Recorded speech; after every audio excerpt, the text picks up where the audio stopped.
narices, gracias por tu fidelidad, por sembrar y por ser parte de este río que no se detiene. Esto es iglesia. ¿Acaso existe otra manera? No la hay. Así que gracias por sembrar y porque yo sé que todos no pueden ir, pero sí acompañan con su semilla de aquí y el resto del mundo. ¿Estamos listos para lo que Dios nos va a dar, sí o no? Bueno, durante el año que me tocó trabajar en la cadena CNN o CNN, recuerdo que entrevisté al actor y comediante mexicano Carlos Villagrán y en un momento le pregunté cómo estaba atravesando la cuarentena. Estábamos en plena pandemia. Y a lo que él respondió con la voz de su querido personaje Kiko, me infló los cachetes y me dijo: ¿pues de qué pandemia me hablas? Luego dijo: esto es plandemia. Dijo: esto es plandemia. Plandemia.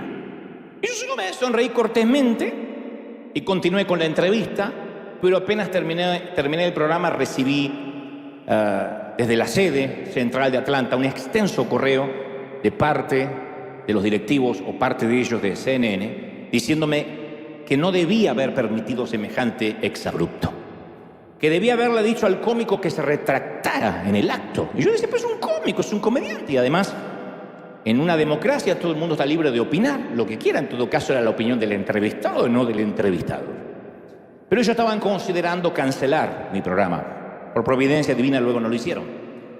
Así que en mi siguiente emisión al aire ellos me pidieron amablemente que debería invitar a una experta en infectología para dejar claro que el virus no era una conspiración y que sí había que tomar una serie de precauciones. Yo no estoy haciendo un juicio de valores ni me atrevería nunca a decir que fue una conspiración, pero sí conservo aquel correo como prueba de lo que estoy diciendo. Ese día yo descubrí de primera mano lo influenciables que podemos ser con las noticias o con los medios de comunicación que se ponen de acuerdo a veces en bajar una línea editorial informativa a toda la población global. En la generación de nuestros abuelos se necesitaban varios días para que la noticia de un terremoto en Nepal diera la vuelta al mundo, ni nos enterábamos. Se decía que lo que más le importaba al ciudadano era la ley de la proximidad, lo que ocurría acá a la esquina, a la vuelta, en el barrio, no al otro lado del mundo. Y en todo caso, en el tiempo de nuestros padres, a lo mejor en el noticiero nocturno nos enterábamos de algunas catástrofes. Y a veces, hasta que no leíamos el periódico matutino, no teníamos idea, por ejemplo, que había estallado una bomba en Medio Oriente. Hoy todo es cuestión de segundos. Recuerdo que hace unas semanas atrás, deben recordar este episodio, yo estaba aterrizando en LAX y de pronto los celulares, no exagero, los celulares de 250 pasajeros sonaron a la vez con una alerta de un inminente huracán en California. O sea, el avión aterrizó y empezaron tin, tin, tin, tin, tin, tin, como los alertas Amber, pero estaban tin, tin, tin, tin, tin, tin, tin, tin, y ese mismo domingo del huracán, ese que arrasó con nuestras casas, ese mismo domingo que caían 3 gotas que hubiesen hecho reír a nuestros abuelos se hubiesen ido de parranda ese domingo. Muchos no se asomaron a la vereda porque las noticias informaban. Y me consta, decían: no se atrevan a salir a la calle a menos que sea un caso de fuerza extremadamente mayor. Entonces, desde las cadenas informativas atemorizan al mundo. En este caso, con el huracán, en pocas horas estaban desabastecidos los mercados. La gente lo primero que va a comprar es papel higiénico, como si el huracán produciera diarrea. No sé. No entiendo eso. Lo primero que se agota es el papel higiénico. Huracán, diarrea. Tsunami, diarrea. Terremoto, diarrea. No sé. Las calles de California estaban totalmente desiertas y por si alguien no miraba las noticias, que puede ser, hay gente que dice: no tengo televisión, no estoy conectado a nada. Las noticias llegaban hasta su celular. Y todos los días eso continúa y nos advierten sobre calamidades globales, sobre el calentamiento, sobre una posible guerra nuclear, sobre alienígenas, sobre incendios, huracanes, terremotos, tornados. Las amenazas son importadas a nuestras vidas a través de celulares inteligentes, de dispositivos móviles. Y finalmente hay días en que si uno consume todo eso, no tenemos ganas de salir debajo de las mantas. Es como que la ansiedad nos termina ganando la pulseada. Yo leía que según el Instituto Nacional de Salud Mental, los trastornos de ansiedad han alcanzado niveles epidémicos. Y eso no se resuelve con ejercicios de respiración profunda, aunque nos dicen respirar es muy bueno, pero eso se resuelve con respirar profundamente, mucho menos con velas aromáticas para el estrés. Eso sería como salir a la guerra armado con un tenedor. La ansiedad es una inquietud del alma que no cesa. Es una sospecha, un recelo, una suspicacia. Es la vida, alguien dijo, es la vida en un tono menor, pero con preocupaciones mayores. Y no se va, es crónico. Es como estar perpetuamente parado sobre la cornisa de un balcón. Como un temor de baja intensidad, pero un temor que no nos permite respirar profundamente. Es como una carga en el alma. Le decíamos, en nuestro lenguaje cristiano, es una opresión. Pero más que una opresión, yo creo que es un malestar, una intranquilidad. Y no se trata tanto de la tormenta, sino de una tormenta que creemos que se aproxima a nuestra vida. Eso define la ansiedad. Y cuando hay días soleados, cuando nos empieza a ir bien, un pequeño respiro, lo tomamos como, bueno, esto es una tregua, un armisticio, pero estoy seguro que mañana las cosas van a empeorar como siempre. Y sentimos que nunca podemos relajarnos, que la paz es temporal, que la paz es de corta duración, y la tragedia parece que siempre está ahí, al acecho, que es solo cuestión de tiempo. Quizá tus temores no tienen que ver con el mañana, con las noticias, pero tal vez tu temor más profundo esté en tu casa. Y dices, ¿será que podré pagar la hipoteca? ¿Será que podré afrontar la renta? ¿Será que mi matrimonio seguirá estable? O en su defecto, ¿será que mi matrimonio se mantendrá inestable? ¿Qué tal si? O podría pasar. Esas son las frases que nos atormentan. ¿Qué tal si? O podría pasar tal cosa. Entonces nuestro mayor temor es ese podría pasar, la amenaza de lo que podría ocurrirnos. Entonces el temor siempre circula, en el 80% de los casos, el temor circula en el campo de la posibilidad. Podría, quizá. El temor es ese tirano de la imaginación. Sufrimos más por lo que nos podría pasar que por lo que realmente nos está pasando. Pero siempre el temor se mira a través del espejo borroso del quizás. Entonces la ansiedad y el miedo son primos, pero no son idénticos. Te dicen, bueno, está bien temer algo, temer algunas cosas, porque eso me da la prudencia para afrontar la vida. Pero yo digo, son primos, pero no son idénticos, porque el miedo ve una amenaza, correcto, y tomamos los recaudos. Pero la ansiedad se imagina la amenaza, no está ocurriendo. Entonces esos monstruos no invitados invaden nuestra mente y no nos dejan dormir en paz. Hay gente que duerme y no descansa. Y duerme 7, 8 horas y se levanta más cansado que cuando se acostó, porque descansa el cuerpo, pero su mente nunca tiene un respiro. Y la mayoría, insisto, son temores ilógicos, improbables, inexplicables. Entonces, a mí me encantaría preguntarte, no tienes que responderme en voz alta, pero ¿cuál es tu peor temor?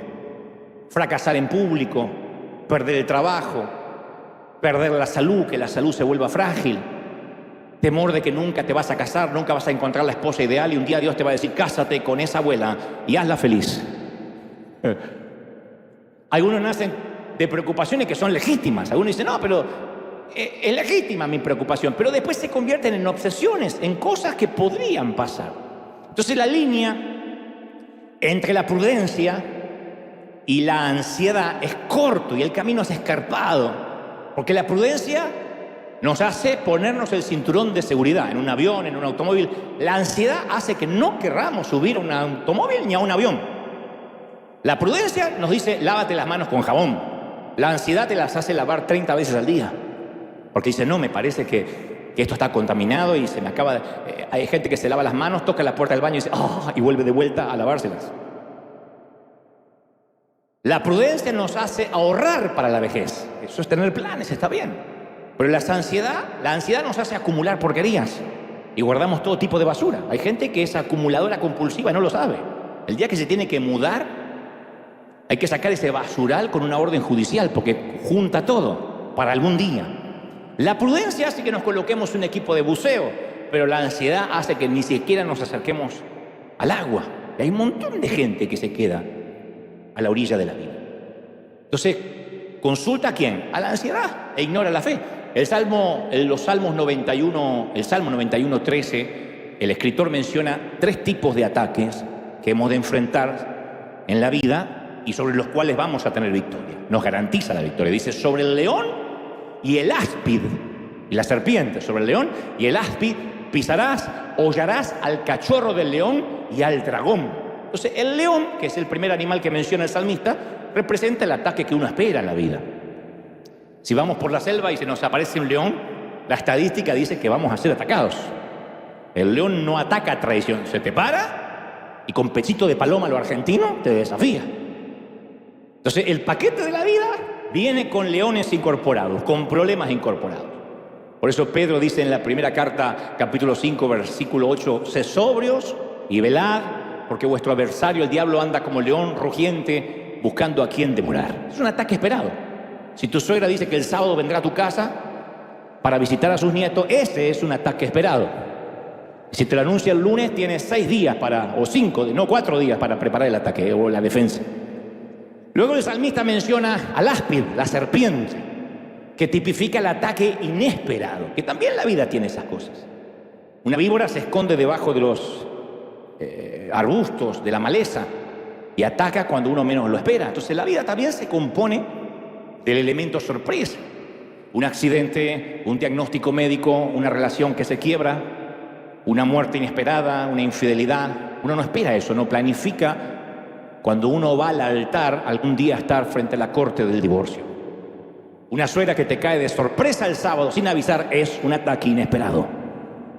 Yerno, te vengo a visitar. Eso es un ataque inesperado. No la compares con un león, esto es con una serpiente. Nada, pobre serpiente. Pero, y finalmente,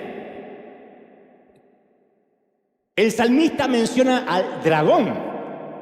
El dragón es una figura mitológica. Los hebreos creían que era una criatura serpenteante que vivía en los océanos, y los mapas de las civilizaciones antiguas tenían figuras de dragones en las aguas desconocidas de entonces. Entonces, mucho antes de Colón, ellos colocaban un dragón como diciendo es un agua desconocida y lo más posible es que allí habiten esos monstruos marinos. Entonces el dragón representa ni el ataque esperado ni el ataque inesperado, representa el ataque infundado, el imaginario, el que no existe, pero que más miedo nos da. En este caso, si estás soltero y ni siquiera tienes pareja, tienes miedo que tu suegra venga el sábado. Eso es un ataque infundado. Es el dragón debajo de nuestra cama, cerquita nuestro. Un enemigo íntimo que nos quita el aliento. Es un temor nefasto de que algo está mal y no sabemos qué. Estoy intranquilo y no sabemos por qué. Y nos empieza a envolver como una nube negra. No sabemos de qué viene esa intranquilidad. Una vez supe de un contador que le dijo a su cliente que ya había hecho sus cuentas con el IRS, con el Servicio de Impuestos Internos. En algunos países es Hacienda, en otros países es la FIP, por ejemplo en Argentina. Pero había dicho, mira, ya hice las cuentas con el IRS y te va a llegar una carta donde te van a detallar cuánto es que debes. Y a él se le paralizó la sangre, es lo que nos paraliza en este país cuando te dice te va a llegar una carta del IRS, porque nunca son salutaciones navideñas. Y cuando llegó la carta, no pudo abrirla. Entonces la puso temblando sobre su escritorio y la tuvo ahí 2 semanas, 10 días. Muerto de temor porque decía, ¿cuánto dinero voy a deber? No quiero ni mirar. Porque ¿de dónde lo voy a sacar? Y si no tengo el dinero para pagar lo que debo, seguramente voy a ir preso. Y finalmente consiguió, después de 10 días, las fuerzas para abrir el sobre y encontró que no era una cuenta para pagar, sino un cheque para cobrar. Sucedió que el IRS le debía dinero a él. Yo sé que en otros países, en los nuestros, esto es ciencia ficción. El gobierno no te devuelve nada y si te equivocaste y bueno, te dejan el crédito para tus nietos. Pero esto sucede, que el IRS, si pagaste de más durante el año, te devuelve. Y él había malgastado 10 días con un temor infundado. Entonces los dragones no merecen el miedo que a veces le tenemos. No lo merecen. Pero no estamos solos en esta batalla contra los dragones. Yo me puse a investigar ayer y digo, hasta quienes parecen tenerlo todo, las celebrities, las celebridades, dice que confiesan tener dragones que los persiguen. Se ve que tenemos una celebridad acá o alguien que se rió del chiste anterior, pero sea lo que sea, todos coincidimos en que hay dragones que nos atosigan. Y hay una amplia variedad de fobias. Recordamos a Michael Jackson, que tenía temor a la contaminación, a las infecciones, a las enfermedades, dormía en una cápsula de oxígeno. Eso se llama misofobia, miedo a contaminarse, miedo a un virus que puede pasarse por las manos, por el contacto humano. La cantante Katy Perry padece nictofobia, que es miedo a la oscuridad, y duerme siempre con las luces encendidas. Si alguien duerme con las luces encendidas, puede sentirse una celebridad.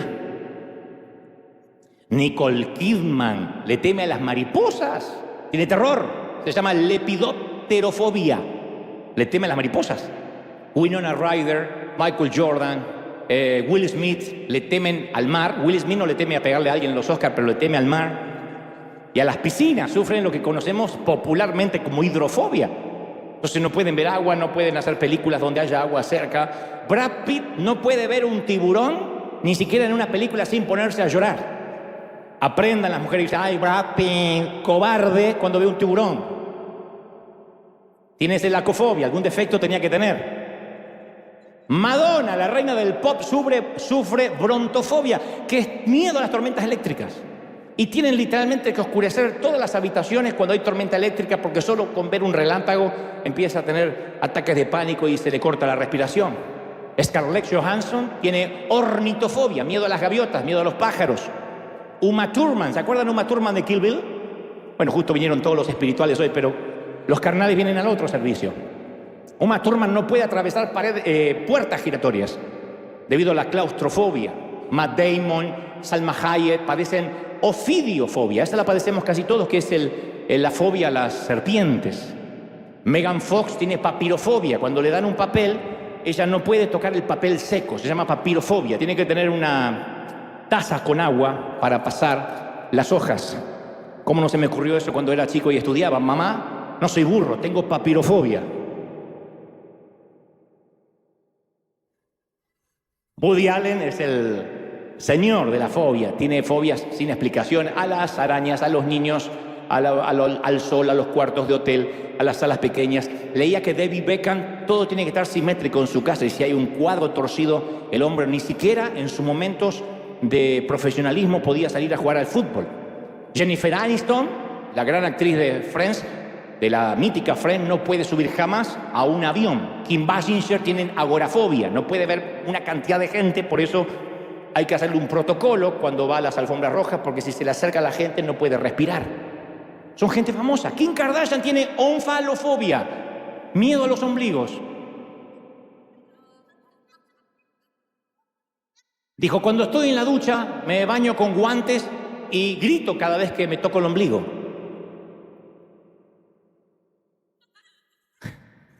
Johnny Depp, además de la nueva fobia de ahora, que es a la Amber, tiene miedo a los payasos. Se llama coulrofobia. Y todos los mortales coincidimos en la socerafobia, que es fobia a las suegras. Todos tenemos esa fobia. ¿Qué son? Dragones bajo la cama. Es una exhibición circense de una esclavitud mental. Y las fobias son como los anillos de una serpiente. Mientras más cedemos a ellas, más fuerte nos aprietan. Pero esta gente que acabo de mencionar, puede tratar de evitar las mariposas, los tiburones, las gaviotas, la oscuridad, los payasos y las ex, y hasta los ombligos. Pero hay otras ansiedades que son difíciles de evitar. El temor al fracaso, a la soledad, al rechazo. Son temores constantes y están enclaustrados en la mente. Y la mente es como que luego hace un búnker alrededor, los rodea para que no puedan salir. Todos esos temores a veces pueden devenir en respuestas tóxicas. Inmovilización, hay gente con parálisis en la vida, con retraimiento, con pasividad, con depresión, con trastorno psicosomático, con enfermedades mentales que no resisten análisis clínico. Por eso yo siempre suelo preguntar, ¿qué te inmoviliza? ¿Qué es lo que dice, no, eso es una línea que no cruzo? ¿Qué es lo que te roba el gozo? Porque el enemigo no puede robarte la salvación, pero te puede robar el gozo de la salvación. Como David bien lo expresó, devuélveme el gozo. Quiero recuperar el gozo de la salvación. No puede robarte el matrimonio, pero puede robarte el gozo del matrimonio. No puede robarte los hijos, pero puede robar la felicidad de criar hijos. Entonces, ¿qué es lo que te quita el sueño por la noche? La sede central del temor, su ciudad capital, siempre es el futuro. Nunca es algo que podemos resolver hoy, es lo que está más allá. Todos los acontecimientos de nuestra vida ocurren en dos marcos de tiempo, pretérito, pasado y futuro, porque el presente es una fuga continua, infinitesimal. que cuando la queremos agarrar ya es pasado. Hace un minuto ya es pasado. Entonces, antes que lo definamos ya es pasado. Pero a veces nos olvidamos que nosotros somos los que vivimos dentro de una cápsula del tiempo. Dios, que creó la cápsula del tiempo, Dios no vive dentro del tiempo, vive fuera del tiempo. Y el Dios que vive fuera del tiempo, que conoce nuestro futuro, que conoce nuestro pasado, obviamente conoce nuestro presente, dice más de 300 veces en la Biblia: no temas. Es el mandamiento que se repite con más frecuencia: no tengan miedo. Él dijo que vino a proclamar libertad a los cautivos, y cuando hablaba de los cautivos también hablaba de los que por alguna razón somos prisioneros de ese temor. No temas. Yo no sé si sabías, pero todos tenemos un par de amígdalas cerebrales. Si alguno no tenía, la puede empezar a estrenar a partir de ahora, ¿no? Son dos conjuntos de circuitos neuronales en forma de almendras que funcionan como un sistema de alarmas. Eso viene de nacimiento. Y gracias a las amígdalas cerebrales retrocedemos en el borde de la vereda cuando un auto pasa de golpe. Un auto toca bocina y retrocedemos. Eso lo produce las amígdalas cerebrales. O vemos que viene un pelotazo en nuestra dirección y agachamos la cabeza, ¿no? Para que no nos toque. O nos agarramos del pasamanos rápido cuando vemos que nos estamos por caer de las escaleras. O cerramos las ventanas y nos quedamos en silencio cuando el sábado apareció la suegra y simulamos que no hay nadie. Entonces, el sistema nos alerta incluso antes de pensar que estamos en peligro. Entonces, ¿qué hacen las amígdalas cerebrales? Estimulan una reacción antes que sepamos que hace falta una. Y todo nuestro cuerpo reacciona. Entonces nuestras pupilas se dilatan ante el peligro. Aumenta nuestra visión, respiramos más rápido, aumenta la adrenalina, las pulsaciones aumentan, salen fuerza donde no teníamos, llega más sangre a nuestro sistema. Pero no obstante, nadie quiere un sistema de alarma en su casa que empiece a sonar con una ráfaga de viento, con el larguido de un perro del vecino. Vieron que hay autos así, molestos, porque alguien pasó por al lado. No queremos ese sistema de alarma en nuestros hogares, pero tampoco lo queremos en nuestra cabeza. Pero hay temporadas que vivimos con nuestro sistema de alarma mental sonando todo el tiempo y no hay razón. Son dragones, no hay razón. Vemos un lunar, cáncer. Seguro que es cáncer. A lo mejor te tienes que bañar más seguido, no sé. No te toques el ombligo como la Kardashian, pero báñate. Nuestro hijo tarda en llegar y ya pensamos que en cualquier momento o nos llaman de la policía, del hospital o de la morgue para que vayamos a reconocer el cadáver. Nuestra pareja textea con alguien y ya imaginamos que nos está engañando. Entonces no podemos vivir en esa alerta máxima pensando que todo va a empeorar en el próximo minuto. Porque a eso, por definición, etimológicamente se le llama estrés. Eso es el estrés. ¿Y qué deviene del estrés? La presión arterial, la insuficiencia coronaria, renal, diabetes, obesidad, disfunciones sexuales. No podemos decir, bueno, Dios sabe todas las cosas. Más de uno llega al cielo y Dios dice, yo no te llamé, te viniste por motu propio. Con el estrés que tenía, raro que no apareciste 20 años antes. Es así. Entonces, Dios creó nuestro cerebro para reabastecerse con los mismos tranquilizantes naturales que Él nos da desde la creación, que es la dopamina y la serotonina. Entonces son como tranquilizantes naturales, no hace falta empastillarse. Pero la ansiedad hace que el cerebro nunca se pueda reiniciar, nunca se pueda calmar. Es como una computadora o un celular que nunca se apaga y lo que es peor, que nunca se reinicia y nunca se recarga. Entonces siempre la mente está encontrando algo nuevo para preocuparse. No hay preocupación propia y buscas preocupaciones ajenas. Yo escuché la historia de 3 trabajadores que estaban pintando un edificio en lo alto, en un andamio, 3. De pronto, uno de ellos sufre unos deseos fuertes de orinar y se bajó de inmediato del andamio y los otros 2 continuaron. Minutos después, el andamio cedió y se vino al vacío y le costó la vida a sus 2 compañeros. Y el hombre que salvó su vida no podía creer tanta suerte. Así que se había salvado por cuestión de segundos. Si no baja, él también era una víctima. Así que llega a su casa y le dice a la esposa, ay, no sabe lo que me pasó, gorda. El andamio en que estábamos trabajando los 3 se vino abajo. ¿Y cómo no te moriste? No, porque yo un minuto antes me bajé a orinar. Gracias a que tuve ganas de ir al baño, salvé mi vida. Y la mujer con lágrimas lo abraza y dice, no lo puedo creer, lo que es Dios. Pero el marido continúa y le dice, lo bueno es que la compañía va a indemnizar a las 2 viudas de mis amigos con $1 millón a cada una. Y la mujer gritó, ¡ay, qué bonito! Y el Señor orinando.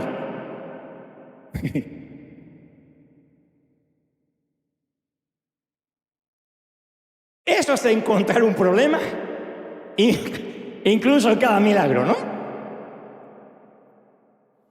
Y cualquiera pensaría que los cristianos estamos exentos de la ansiedad. Que decimos, no, yo si soy cristiano no tengo que tener ansiedad. Y nos han enseñado que la vida cristiana es una vida de continua paz. Y cuando no sentimos paz, asumimos que hay algo malo en nosotros, que Dios nos dejó, o que Dios retiró su favor. Entonces no solo nos sentimos ansiosos, sino que también nos sentimos culpables por sentirnos ansiosos. Ahí es cuando aparece la frase, y algo habrás hecho. Algo habrás hecho para que pierdas la paz. Entonces sentimos no solo la ansiedad, sino la culpa de ser ansiosos. Entonces no dejamos de congregarnos o dejamos de orar porque nos sentimos culpables por sentirnos así.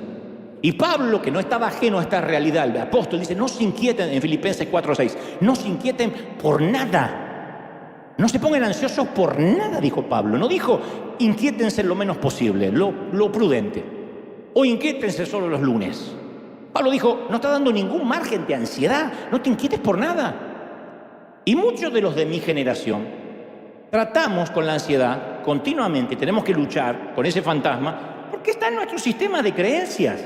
Hagan memoria, no solo de mi edad, tengo 30 y pico, pero hagan memoria a los que tienen un poquito más.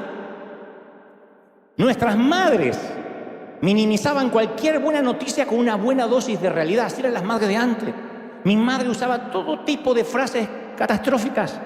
Mi madre era como todas, una buena mamá, controladora, psicópata, como todas las mamás. Y cuando ella decía algo, a su lado, Nostradamus a su lado era Dora la exploradora, porque mi mamá rechazaba la felicidad como si su corazón fuera de teflón. Entonces, siempre para ella la felicidad era sospechosa. Deja de reírte como un bobo, que el que se ríe mucho a la noche llora, decía la vez. Ríanse, ya los voy a escuchar llorar. Mirá la profecía que te daba. Ni en enlace te dicen eso. Y ella siempre cuidaba que no tuviéramos un exceso de felicidad. O me profetizaba, sigue jugando, se te va a partir la cabeza, ya te vas a caer, mamá no se equivoca, te vas a caer. Y tarde o temprano se le cumplía. O encontramos una vecina, mi mamá iba caminando conmigo y una vecina decía, ¡ay, Nelly! ¿Pero cómo creció esta criatura? ¡Está enorme! Y sí, ellos cada vez más grandes y nosotros más cerca de la tumba. Para que quede claro que mi felicidad era su muerte. Mamá, no sabes cómo me divertí con mis amigos. Disfruta ahora que puedes. Algún día cuando tengas hijos vas a ver lo que es el sufrimiento. Peor que un pastor pentecostal, peor. Menos mal que Pablo no era como mi madre. En Filipenses 4:4 él escribió, alégrense siempre en el Señor, insisto, alégrense. Luego aclara y agrega, no se inquieten por nada, más bien en toda ocasión con oración, con ruego, presenten sus peticiones delante de Dios dando gracias, y la paz de Dios que sobrepasa todo entendimiento cuidará sus corazones y sus pensamientos en Cristo Jesús. Es maravilloso, ¿o no? Esas palabras, tan solo esas palabras ya nos alejan de la cornisa. Eso es lo que yo te recetaría hoy. Esas palabras, Filipenses, de Pablo a los Filipenses, a la iglesia de Filipo. Entonces la voluntad de Dios no es que vivamos ansiosos. Él nos creó para mucho más que una vida de angustia, una vida que nos roba el aliento, las fuerzas del mañana, que nos divide la mente. Entonces la receta de Pablo, el recetario de Pablo contra la ansiedad comienza con un llamado a alegrarnos. Ahora, convengamos que cuando Pablo escribió esto, el futuro de Pablo era tan sombrío como la celda en la que estaba. Entonces cuando uno lee sus palabras pensamos que el tipo lo está escribiendo de un hotel playero de Jamaica. Pero su carta a los filipenses no incluye ninguna palabra de queja, ni siquiera una. Y primero usa el presente imperativo, alégrense. No es una sugerencia, no es un consejo, es una orden, alégrense. Y por si el tiempo verbal no fuera bastante, elimina la fecha de expiración y dice, alégrense siempre en el Señor, no los domingos, alégrense siempre. No tiene fecha de expiración la orden. Y si acaso el tiempo verbal y el siempre no fuesen suficientes, Pablo repite la instrucción. Insisto, una de las pocas veces que el apóstol insiste con algo. Insisto, alégrense. Si uno dice, ¿cómo obedezco semejante instrucción? ¿Qué me tengo que reír siempre como esquizofrénico? ¿Cómo está? ¿Bien? No podemos ser el Joker. No es un llamado a un sentimiento, sino una decisión. Que pase lo que pase, sabemos que Dios está al control. De que Dios es bueno, de que Él sabe lo que está pasando. ¿Sí? Entonces, la convicción siempre precede a la conducta. Yo primero me tengo que convencer de algo para que la conducta sea orgánica. Por eso en cada una de las cartas o epístolas, Pablo primero hace énfasis en las convicciones antes de hablar sobre las acciones. Entonces, ¿cuál es la convicción? Entender la soberanía de Dios. No es solo cantar soberano Dios, Dios omnipotente, Rey de Reyes, sino que uno tiene que convencerse que Él es soberano, que Él es un rey, porque eso es vital para el tratamiento de la ansiedad.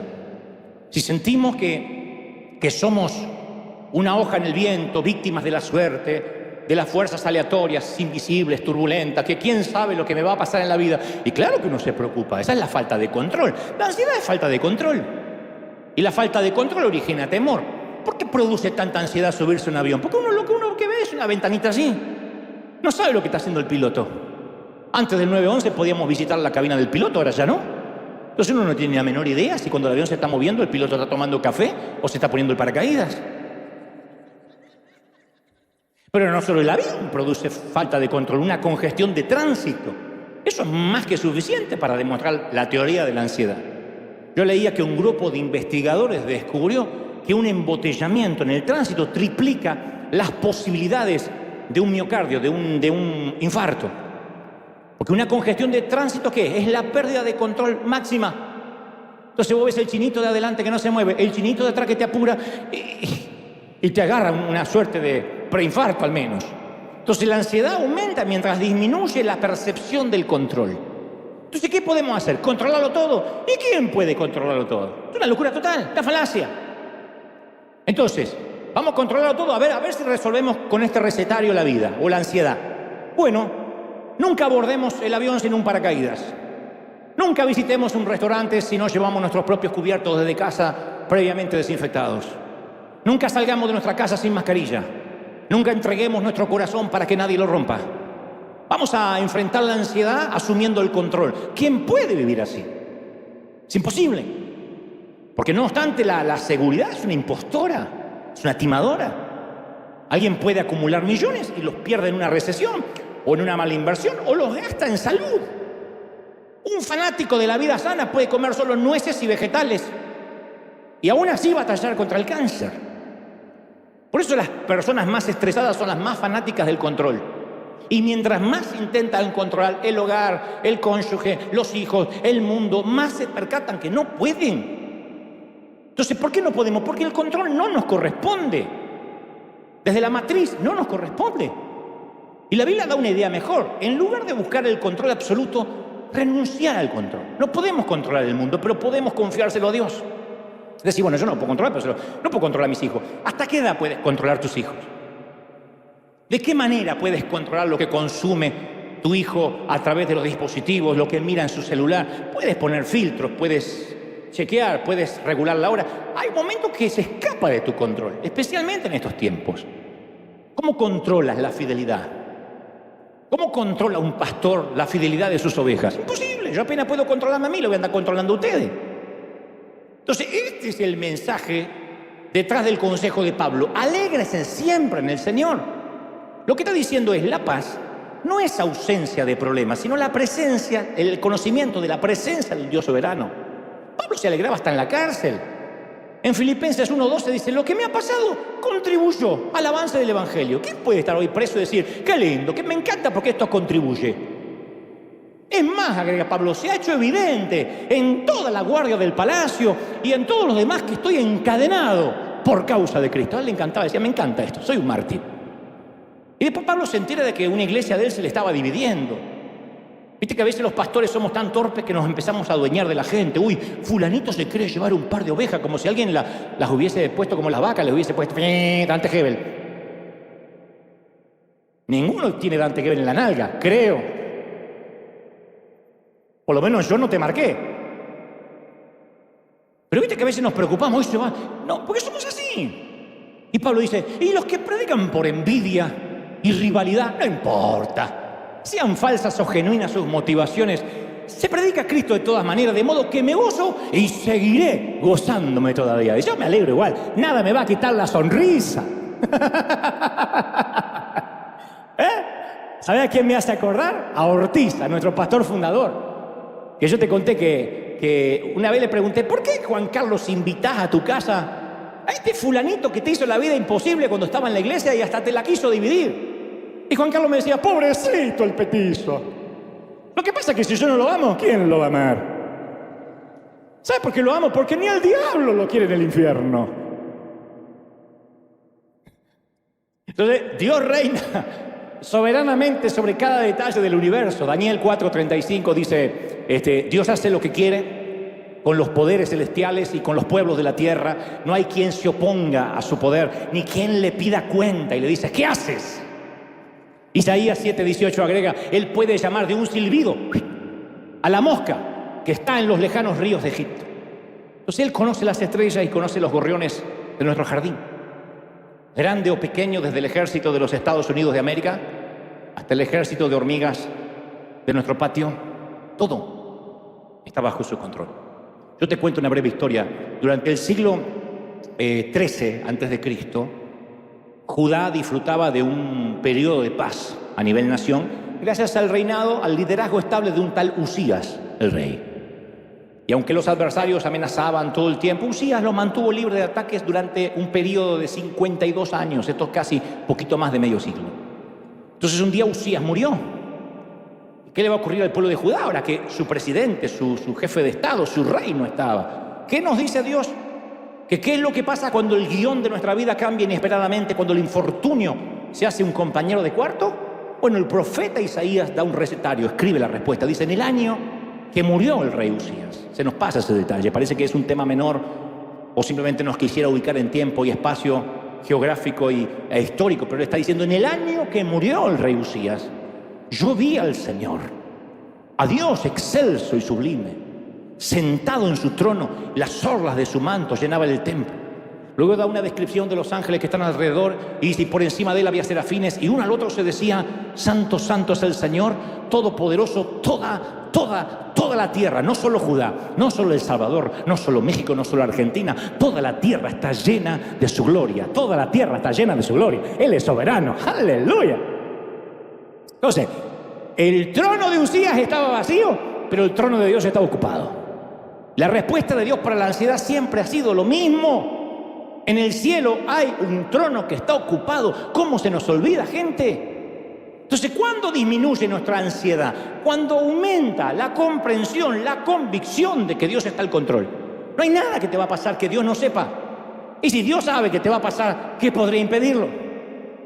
Si Dios solo con arquear una ceja, 1.000.000 de ángeles correrían a tu ayuda. Él no necesita asesores, no necesita un congreso, no le rinda cuentas a nadie. Él es el comandante en jefe de las Fuerzas Armadas del universo. De manera que Él no necesita decidir conforme a sus mañanas hormonales o cómo se levante. Entonces solo el miedo puede derrotar nuestra calidad de vida. La calidad de vida que vas a tener la va a determinar el miedo, la cantidad de miedo que tengas. Uno puede vivir en pobreza, en escasez, bajo un puente, en una mansión. El miedo va a determinar tu calidad de vida, no la economía. Si no, no habría suicidios en Beverly Hills. Los suicidios sería patrimonio de los caseríos, de los cordones de emergencia. Pero el miedo no tiene decencia, no conoce de códigos, no muestra misericordia y siempre empieza en la mente. Siempre. ¿Cómo llega el miedo? Disfrazado con su afable traje de la duda. ¿Y si? Y mirá si. ¿Y si se casa mi hija mal? ¿Y si se embaraza antes del matrimonio? ¿Y si se separa? ¿Y si me divorcio? Entonces se nos mete como un troyano en la mente a modo de espía, una duda. ¿Qué hace al principio la razón? La razón trata de empujar a la ansiedad para que se vaya. La razón dice, no puede ser porque nunca nos pasó esto no va a pasar en mi familia. La razón tiene una pequeña batalla. Pero cuando la razón no está empapada en Dios y no oramos, no tenemos comunión con Dios, la razón termina siendo un soldado de infantería mal armado Entonces el miedo rápido se deshace de la razón sin muchos problemas. Y ahí los ataques de pánico irrisorios, miedo a las alturas, miedo al agua, miedo a los ombligos, miedos que no hacen sentido. Porque la razón perdió la batalla, el sentido común perdió la batalla. Y cuando la ansiedad hace campamento, cuando la ansiedad toma el campamento mental sin querer, nos terminamos deshaciendo de nuestros últimos dos aliados, la fe y la confianza. Muéstrame a alguien cuya mente sea un campamento de miedo y yo te voy a mostrar a alguien que ya hace mucho se deshizo de la fe y la confianza. ¿Qué nos queda por hacer? Entonces, sí, bueno, yo ya estoy en esa situación. ¿Qué me queda por hacer? Y abrir las cortinas y exponer los temores. Porque los miedos son como los vampiros, no soportan la luz. Entonces tenemos que decir, a ver, ¿qué es lo peor que podría pasar? Este ejercicio siempre me ayudó y nos ayuda a todos. ¿Qué es lo peor que me podría pasar? ¿En serio? ¿Eso es lo peor? Piensa, porque a veces el temor a lo peor es no querer pensar lo peor. ¿Qué es lo peor? Que me dejen. ¿Y? No va a ser la primera, ni la última. Ay, es que mi hijo un día caiga por mal camino. ¿Y? Bueno, pues no me voy a alegrar por eso. No digo que te alegres por eso, sino que te alegres a pesar de eso, dijo Pablo. ¿Eso es lo peor? ¿Dios no sabe acaso que tu hijo va a pasar una temporada de rebeldía? ¿O no te acuerdas cuando era joven? ¿O crees que vino de Krypton tu hijo? Ay, no, es que mi tiempo eran otros tiempos. Tu abuela no pecaba por falta de recursos, nada más que eso. Yo no era más santo, yo no pecaba por falta de recursos, no sabía dónde pecar. Se paraba en la iglesia y decía, hermanos, caí en pecado, en un lugar para adultos. Todos decíamos, ¿dónde? Detalles, acá queremos detalles para que Dios limpie, tiene que ser detalles. Yo no teníamos idea. Cuando dice, ¿qué es lo peor? Ay, cuando dice, diablo, ¿de verdad eso es lo mejor que tienes? ¿De verdad? Entonces me voy a alegrar, si eso es lo mejor que tienes, me voy a alegrar. Porque mayor es el que está conmigo que todo lo que se quiera levantar, si eso es lo mejor que tienes. Dicen que cierta vez el diablo, Lucifer, se le apareció amenazante a los pies de la cama de un piadoso ministro y lo despierta. Y el ministro se despierta y dice, oh, diablo, solo eras tú, pensé que era algo realmente malo, y siguió durmiendo. Entonces hay que sacar los temores de nuestra mente, que se paren delante de Dios y esos temores reciban su merecido castigo.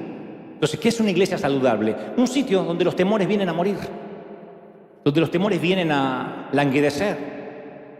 Los herimos con las escrituras, los derretimos bajo la confesión, es decir, este es mi miedo, los extinguimos bajo la catarata de la adoración, de la búsqueda del Señor.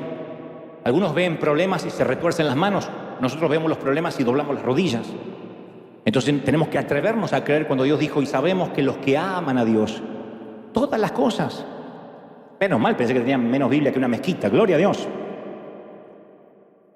Hace poco estuve en la gira y alguien me dijo, yo no me doy por vencido, como dice la Biblia. Luis Fonsi, 3:16.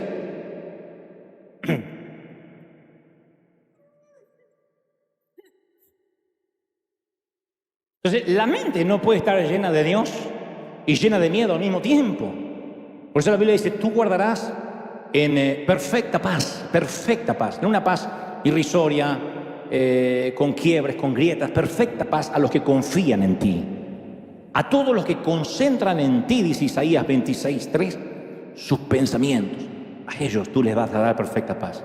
Jeremías en el capítulo 17 y el versículo 7 agrega, bendito el hombre, que confía en el Señor y pone su confianza en Él, porque va a ser como un árbol plantado junto a las aguas, que extiende sus raíces y hacia la corriente, hacia la humedad.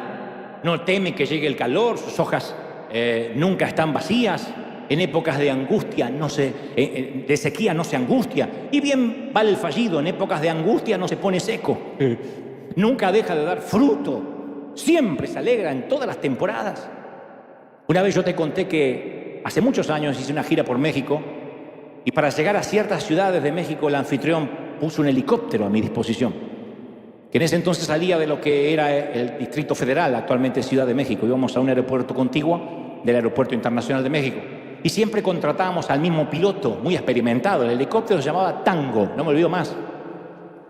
Y la segunda vez que volé con él empezamos a sentir disparos. Te colocan algo aquí en los oídos para que el ruido del motor no te obnubile, no te deje sordo, pero uno puede escuchar lo que pasa alrededor, fuera del helicóptero. Y empezamos, ¡pa, pa, pa! Y el piloto dice, ¡híjole, no manches!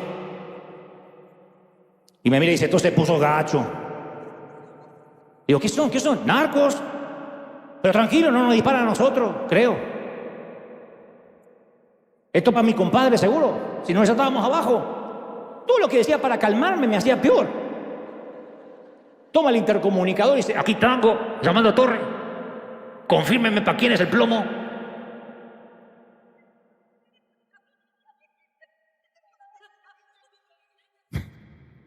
Ahora entiendo por qué los huracanes compran papel higiénico.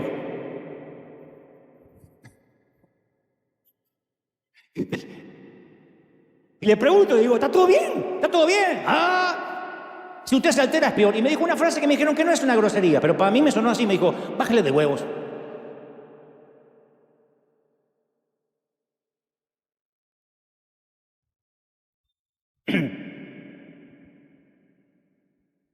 No sé qué significaba, pero me puse peor. Hasta que me dice, mire, la neta es que no nos vamos a enfrentar con nada de lo que yo no haya lidiado antes. Esto es México, mano. Confíe en mí, disfrute el vuelo, respire hondo, carnal. Usted dedícase a predicar, que yo me dedico a volar. Por alguna razón, ahí me calmé. Porque el tipo es como que estaba dispuesto hasta a evitar los disparos. Ese día aprendí una frase que no está en ningún proverbio, pero se transformó en mi axioma, en mi tótem. Yo tengo que dedicarme a lo que Dios me mandó a hacer y Él se va a ocupar de mantenernos en el aire y a salvo. No hay nada con lo que no hayas lidiado antes, ¿o no? Pues sabes que en las famosas tiendas de hilos de encaje de Bruselas, Bélgica, hay unos cuantos cuartos donde solo se hilan los encajes más finos, con los diseños más delicados, que luego van a las grandes marcas. Y estos cuartos están completamente oscuros, excepto un rayo de luz natural que entra por una ventana. En el cuarto se sienta el hilador y ellos piden hilar de esa manera, tejer de esa manera, que la luz de la ventana alumbre el diseño y el hilador permanecer en la oscuridad. Nos encandilan, ven con claridad, ellos tienen que estar siempre en la oscuridad. Y es muy posible que haya temporadas en nuestras vidas que Dios permaneció en la oscuridad, pero eso no significaba que no estaba tejiendo. Lo buscamos, no pudimos verlo, solo vemos las circunstancias entretejidas, pero no vemos al hilador. Entonces a veces nosotros que no vemos al hilador nos cuestionamos, nos preguntamos acerca del propósito detrás de aquel, de este hilo, pero de algo podemos estar seguros. Dios tiene un diseño, tiene un plan y todavía no terminó de coser, de tejer, de hilar. Cuando lo termine, el encaje va a ser maravilloso. Dios es el que alimenta a las aves, cuida a los gorriones. Él no está inventando un plan sobre la marcha.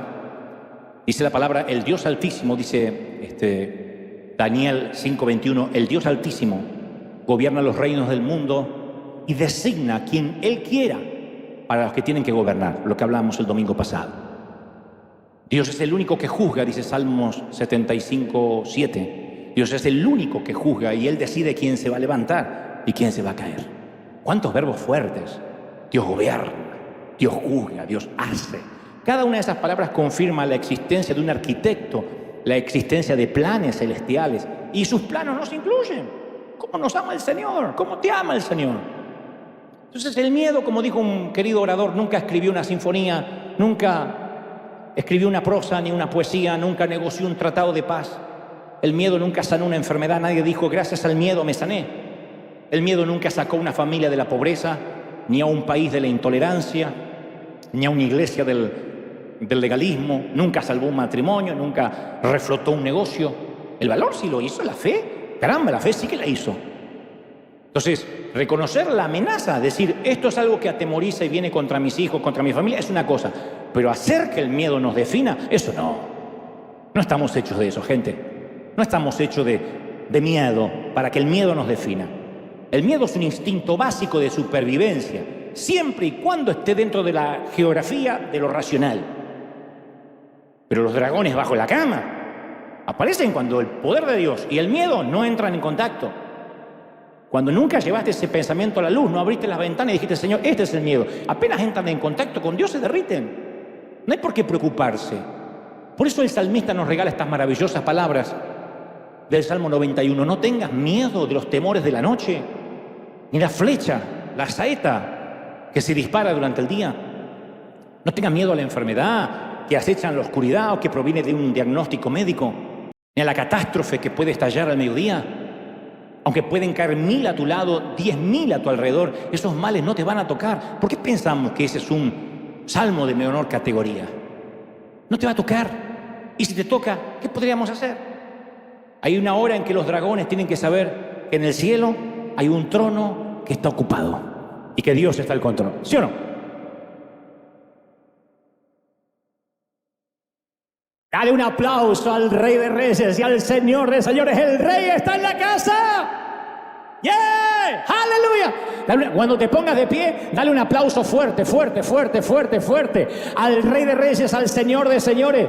¿Cómo te ama el Señor? ¿Cómo te ama el Señor? ¿Cómo no te va a amar? ¿Cómo no te va a amar? ¡Aleluya! ¡Uy!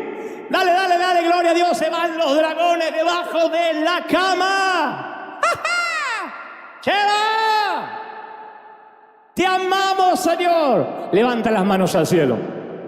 A todos los que están en casa, a los que están aquí por primera vez, católicos, ateos, judíos ortodoxos, musulmanes, mormones, testigos de Jehová, independientemente de lo que crees, me encantaría que le digas, Señor, entra en mi corazón, perdona mis pecados, anota mi nombre en el libro de la vida, Señor. Quiero que toda ansiedad, que todo miedo se vaya.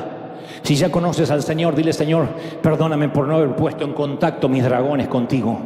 Vamos, vamos, levanta las manos y piensa qué es lo peor que podría pasar. Cruza la frontera del imaginario público, cruza la frontera del más allá y dile, Señor, me estoy dando cuenta de que no hay razón para preocuparme. Porque si tuviera que morir, ¿dónde está el aguijón de la muerte?